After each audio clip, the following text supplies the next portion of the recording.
साथियों, आज की जो यह सभा है इसमें 4 तरह के लोग मौजूद हैं। पहली कैटेगरी में हमारे गुरु विश्वविद्यालय के प्रति कुलपति professor doctor Farooq Ali sir, Mayank साहब, इस तरह के हमारे जिला कल्याण पदाधिकारी महोदय और जो बड़े लोग हैं जो अभिभावक की भूमिका में हैं, एक कैटेगरी में।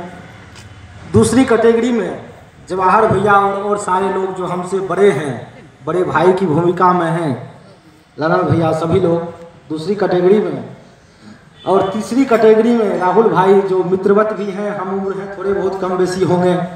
और चौथी कैटेगरी में जो आप लोग हैं जो कि हमसे कुछ न कुछ उम्र में छोटे हैं। तो मैं जो अपनी बात कहने जा रहा हूँ वो लास्ट के सिर्फ 2 कैटेगरी वालों से बात कर रहा हूँ। जो पहले 2 कैटेगरी के लोग हैं वो मुझे क्षमा भी करेंगे, और जिन 2 कैटेगरी के लोगों से मैं बात करना चाह रहा हूँ उनसे मेरा सादर अनुरोध है कि कुछ देर के लिए आप पहले 2 कैटेगरी वाले लोगों की बातों को भूल जाइए। मेरी बात आप समझ रहे हैं? मैं अपनी बात सिर्फ उन लोगों से करना चाह रहा हूँ जो हमारे हम उम्र हैं और जो हमसे छोटे हैं। और मैं उनसे 1-2 पॉइंट में बात करूँगा, ज़्यादा समय नहीं लूँगा। और पहली बात ये कहना चाहता हूँ कि किसी भी दार्शनिक के बारे में, किसी भी व्यक्ति के बारे में, किसी भी नेता के बारे में आप बनी बनाई धारणा अपने मन में नहीं रखिए। चाहे वो अंबेडकर हो, चाहे वो गांधी हो, चाहे वो सावरकर हो, चाहे वो कोई भी व्यक्ति हो, उसके बारे में आप बनी बनी धारणाएं अपने मन के अंदर मत रखिए और किसी दूसरे के द्वारा बताई गई धारणा को भी अपने मन में नहीं लाइए। पहली बात। दूसरी बात, मैं आपसे कहना चाहता हूं कि किसी भी व्यक्ति का मूल्यांकन उसके किसी एक कार्य के आधार पर या उसके किसी एक स्टेटमेंट के आधार पर मत कीजिए। आप उसका मूल्यांकन समग्रता में कीजिए। उसके पूरे जीवन को देखिए, उसके पूरे लिटरेचर को देखिए, उसके पूरे योगदान को देखिए और फिर आप तय कीजिए कि इस व्यक्ति ने क्या किया। दूसरी बात, बस यही 2 बात मैं शॉर्ट में आपको कहना चाहता हूँ। और जब हम अंबेडकर पर आते हैं तो आप दोनों फॉर्मूले को अंबेडकर पर लागू कीजिए। पहली बात, बनी बनाई धारणाएं नहीं लेना है आपको अंबेडकर के बारे में। और दूसरी बात कि अंबेडकर का मूल्यांकन समग्रता में करना है। उनका संपूर्ण वाङ्मय है, मात्र 700 रुपया में, 800 रुपया में मिलता है, आप उसको लीजिए और उनका मूल्यांकन कीजिए। तो जब बनी बनी धारणाएं नहीं लेनी है तो क्या क्या धारणाएं हैं आप सभी लोग जानते हैं। सबके अपने अपने अंबेडकर हैं। मेरा अंबेडकर एक अपना अंबेडकर है जो हमको सुख देता है। जहाँ मेरा स्वार्थ वहाँ पर फलित होता है, जहाँ तक हम उसको मेरे हित में यूज करते हैं अंबेडकर को। इनका एक अपना अंबेडकर है, सर का एक अपना अंबेडकर है। सबके अपने अपने अंबेडकर है, सबके अपने अपने राम हैं, सबके अपने अपने गांधी हैं। और वो अंबेडकर जो है वो अंबेडकर है ही नहीं। वो अपने अपने अंबेडकर, वो फलाने का अंबेडकर है, वो अंबेडकर नहीं है। अंबेडकर तो कुछ दूसरा चीज है। वो उसका अंबेडकर को जैसे आप पकड़िएगा तो आप अंबेडकर से चुप जाइएगा। वो अंबेडकर सुधांशु शेखर का अंबेडकर होगा, अंबेडकर नहीं होगा। वो कुछ जुड़ा होगा, उसमें कुछ करप्ट हो जाता है। फाइल करप्ट होता है ना मोबाइल में, उसी तरह। तो करप्ट फाइल से सही निष्कर्ष नहीं निकल सकते हैं। तो अंबेडकर के बारे में जो प्रचलित धारणाएं हैं, क्या क्या धारणाएं हैं कि अंबेडकर दलितों के मसीहा हैं, बिल्कुल गलत धारणा है। अंबेडकर दलितों के मसीहा नहीं है। आप उनका काम देखिए। अंबेडकर ने पार्टी बनाई, उसका नाम स्वतंत्र मजदूर पार्टी रखते हैं, दलित पार्टी नहीं रखते हैं। अंबेडकर कानून लाते हैं तो हिंदू कोड बिल लाते हैं। दलित महिलाओं के लिए सिर्फ नहीं लाते हैं, सभी महिलाओं के लिए लाते हैं। और उससे ज़्यादा लाभ तो कहीं ना कहीं सवर्ण महिलाओं को ही होगा, क्योंकि ज़्यादा उस तरह की प्रताड़ना, ज़्यादा प्रताड़ना सवर्ण महिलाओं को है। तो अंबेडकर का काम देखिए, उनका एक भी काम ऐसा नहीं है जो काम सिर्फ दलितों के लिए हो। वो सारा काम पूरी मानवता के लिए काम है। तो कहते हैं दलितों का मसीहा है। अंबेडकर कहते हैं लोग कि राष्ट्र विरोधी थे, अंग्रेजों से मिले हुए थे। उनका पूरा दर्शन देखिए, पूरा जीवन देखिए, एक भी स्टेटमेंट देखिए, कहीं उनका एक भी स्टेटमेंट राष्ट्र के विरोध में नहीं है। आप उनका पूरा स्टेटमेंट पढ़िए। उनसे बड़ा राष्ट्रभक्त आज तक भारत में पैदा ही नहीं लिया है। आप पढ़िए अंबेडकर को। लेकिन फिर यहाँ आप मिस कर जाइएगा, मान लीजिएगा राष्ट्रभक्त, कुछ लोग राष्ट्रभक्त प्रचारित कर रहे हैं अम्बेडकर को, उस तरह के राष्ट्रभक्त अम्बेडकर नहीं थे। अम्बेडकर कैसे राष्ट्रभक्त थे वो आपको फिर अम्बेडकर को पढ़ना पड़ेगा। अम्बेडकर को राष्ट्रभक्त प्रचारित किया जा रहा है, लेकिन अम्बेडकर की राष्ट्रभक्ति और जो राष्ट्रभक्त प्रचारित कर रहे हैं उनकी राष्ट्रभक्ति में जमीन आसमान का अंतर है। तो आपको देखना पड़ेगा कि अम्बेडकर की राष्ट्रभक्ति क्या है, अम्बेडकर की दृष्टि में राष्ट्र क्या है। तो अम्बेडकर का जो राष्ट्रवाद है वो राष्ट्रवाद चंद लोगों को लाभ पहुंचाना, चंद लोगों को करोड़पति बना देना, या वो राष्ट्रवाद नहीं है, या किसी को पाकिस्तान भेज देना, वो राष्ट्रवाद नहीं है अम्बेडकर का राष्ट्रवाद। अम्बेडकर का राष्ट्रवाद जो समाज के अंतिम व्यक्ति के हित में आता है वो राष्ट्रवाद है। और अम्बेडकर कभी भी अंग्रेजों से मिले हुए नहीं थे, और अम्बेडकर ने इस भारत के लिए काम किया है। तीसरी बात, जब आप अम्बेडकर का मूल्यांकन करें तो मैंने कहा आप उनका पूरा पढ़िए, कोई भी एक किताब पढ़ के किसी दूसरे की किताब पढ़ करके, मेरी किताब पढ़ के अम्बेडकर का मूल्यांकन नहीं कीजिए। उनका ओरिजिनल किताब पढ़िए, जो अम्बेडकर ने लिखा है उसको पढ़िए, और संक्षेप में जो मेरी समझ है मैं आपको बताना चाहता हूँ, उसको आपको मानना नहीं है, सिर्फ एक रास्ता के लिए। आप जब पढ़ेंगे आप मूल्यांकन खुद करेंगे। जो मैं समझता हूँ अम्बेडकर का पूरा दर्शन सिर्फ 2 वाक्य में है। एक वाक्य ब्राह्मणवाद का विरोध, और दूसरा वाक्य सामाजिक न्याय का समर्थन। इसी में अम्बेडकर का पूरा दर्शन निहित है।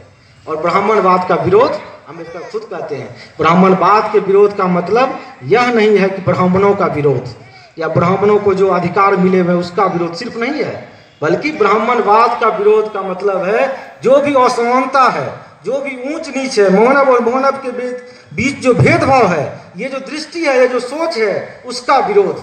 और अम्बेडकर कहते हैं कि ये ब्राह्मणवाद से ग्रसित दलित मुझसे ज़्यादा दूर है, और ब्राह्मणवाद रहित ब्राह्मण मेरे ज़्यादा करीब है।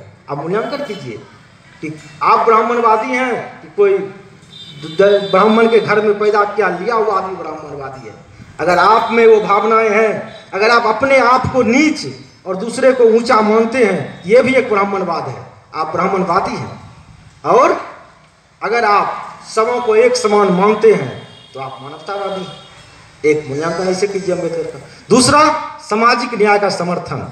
और सामाजिक न्याय अम्बेडकर कहते हैं कुछ भी नहीं है। क्या है वो? स्वतंत्रता प्लस समानता प्लस बंधुता। जैसे मैथमेटिक्स करते हैं A+B+C, उसी तरह समानता प्लस स्वतंत्रता प्लस समानता प्लस बंधुता = सामाजिक न्याय। सीधा सीधा उनका फार्मूला है। लेकिन फिर यहाँ पर हमको अम्बेडकर को देखना पड़ेगा कि कहते हैं कि स्वतंत्रता, समानता और बंधुता, सीधा उनका स्टेटमेंट है। मैंने फ्रांस की क्रांति से नहीं लिया है, आप ये भूल मत कीजिए कि हमने फ्रांस की क्रांति से लिया है। कहते नहीं, मैंने इसे अपने गुरु बुद्ध के दर्शन से लिया है, भारत की मिट्टी से लिया है, ये कोई विदेश से मैंने ये नहीं लिया है। फिर स्वतंत्रता, समानता, बंधुता, ये तीनों बहुत ही खतरनाक टर्म है, इसको भी हमको समझने की जरूरत है। किस तरह की स्वतंत्रता, किसकी स्वतंत्रता? क्या स्वच्छंदता कर दिया जाए? तो नहीं, यहाँ भी हमको समझना पड़ेगा कि अगर हमको झोपड़ी में चिराग जलाना है तो महलों की दिवाली को थोड़ा कम करना पड़ेगा। जो पहले से सक्षम लोग हैं उनकी स्वतंत्रता को कुछ कम करना पड़ेगा, नहीं तो वंचित लोगों की स्वतंत्रता तो संभव ही नहीं हो पाएगी। उसी तरह से समानता, बहुत लोग समानता समानता चिल्लाते हैं, और जितने जो जोर से समानता की बात करता है उससे ज़्यादा असमानता का पोषक कोई नहीं होता है। आप जानते हैं यूथ फॉर इक्वलिटी का निर्माण किया गया और उसका मेन मकसद था आरक्षण का विरोध करना। कहते हैं कि आरक्षण जो समानता के खिलाफ है, नहीं, आरक्षण समानता का समर्थक है। क्योंकि अगर आपको समानता लाना है तो जो वंचित है उसको कुछ ना कुछ आपको विशेष अवसर देना ही पड़ेगा। क्योंकि बाबा साहेब अम्बेडकर ने भी कहा कि 2 असमान लोगों के बीच समानता की बात करना और समानता को बढ़ावा देना। तो समानता हमारा लक्ष्य है, समानता साधन नहीं है, लक्ष्य हमारा समानता को हमको लाना है।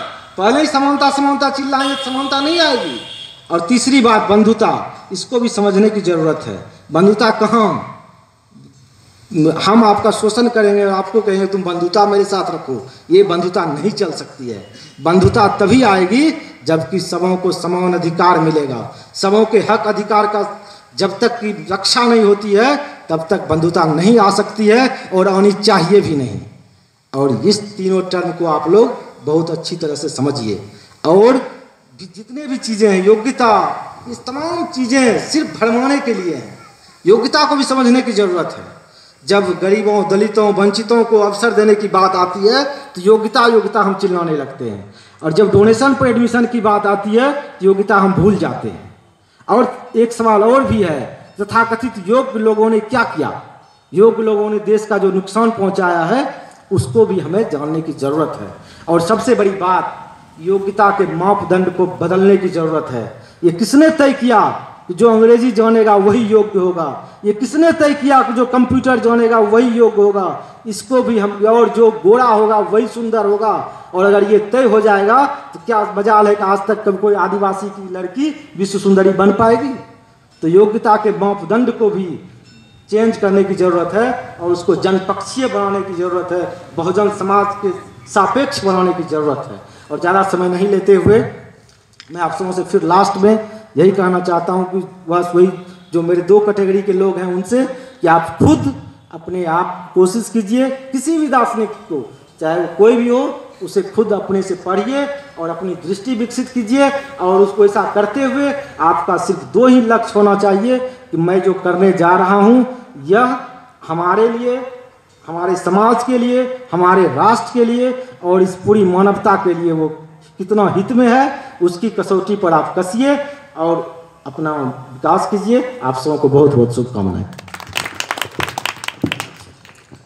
बहुत बहुत धन्यवाद। और बिल्कुल बाबा साहब कहते भी थे कि मानना उसी को है जिसको हम जानते हैं, जिसको नहीं जानते हैं हम उसको नहीं मान सकते हैं। इसीलिए बाबा साहब को मानने से पहले बाबा साहब को जानना बहुत ज़रूरी है। और बाबा साहब को हम तब जान सकते हैं, जैसे चंद्रशेखर बाबू बोले कि सप्ताह में 1 बार अंबेडकर साहब को पढ़िए। और जब हम लोग अंबेडकर साहब को पढ़ना शुरू कर देंगे तो उनको जानना भी हमारा प्रारंभ हो जाएगा। तो मूल रूप से छोटे भाई सुधांशु शेखर का ये कहना था कि बाबा साहब को पहले जानने की ज़रूरत है, और बाबा साहब को जब आप जान जाएंगे तो स्वतः आप उसको मानने लगेंगे। बहुत बहुत धन्यवाद। इन्हीं चंद बातों के साथ मैं उसको विशेष रूप से धन्यवाद देता हूं। और चूंकि समय का अभाव है, बार बार हमारा रिक्वेस्ट हो रहा है और कमिश्नर साहब आए हुए हैं जिसमें जिला कल्याण पदाधिकारी महोदय का खोज हो रहा है, तो हम जबरन पकड़े हुए हैं। तो अब हम चूंकि जिला कल्याण पदाधिकारी महोदय को 1-2 आदमी के बाद बुलाते, लेकिन समय नहीं है, इसीलिए हम चाहते हैं कि जिला कल्याण पदाधिकारी महोदय स्वयं मंच पर आवें और बाबा साहब के